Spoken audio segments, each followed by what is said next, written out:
আসসালামু আলাইকুম রহমতুল্লাহি ওয়াবারাকাতু। তো বন্ধুরা দেখতে পাচ্ছেন আমাদের ৬ নং বুড়িশ্বর ইউনিয়ন পরিষদের চেয়ারম্যান পদপ্রার্থী মোহাম্মদ লাল মিয়া চাচা কিন্তু এই মুহূর্তে রওনা হচ্ছেন মাঠ পরিদর্শন করার জন্য উত্তর দক্ষিণ সিংহগ্রাম এবং সাথে সাথে কিছু মাতমু আমি।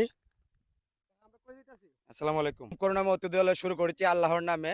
আমি আজকে আসলে এদিকে না আসলে বুঝতাম না যে আমাদের সিংহগ্রামের মানুষ কতটা অসহায় আছে।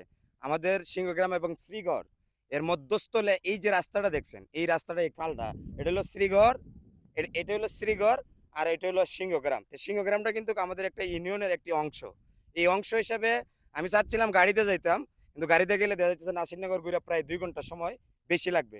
এই হিসাবে আমি এদিকে যাচ্ছি যে সিংহগ্রামের সাথে আমাদের যে কালেক্টরের তো যে ইয়েটা আছে, গ্যাপটা আছে, এই গ্যাপটা দেখার জন্য আমি আশাবাদী যে ভবিষ্যতে যদি এইদিকে একটা রাস্তা হয়, তাহলে আশাবাদী যে সিংহগ্রামের মানুষ আমাদের পরিষদ এই ৬ নং বুড়িশ্বর পরিষদে যাইতে খুবই তাদের একটা সহজ হবে এবং প্রায় ১৫ কিলোমিটারের রাস্তা কমবে। আমি আশাবাদী, আমি ওয়াদা দিচ্ছি, যদি মহান রাব্বুল আলামিন যে ওই নির্বাচিত বা আমি হই, তাহলে এই রাস্তা করার জন্য আমরা সর্বোচ্চ চেষ্টা করে যাব এবং সিংহগ্রামবাসীকে আমি সাথে নিয়ে এই রাস্তাটা করার জন্য আমি চেষ্টা করব।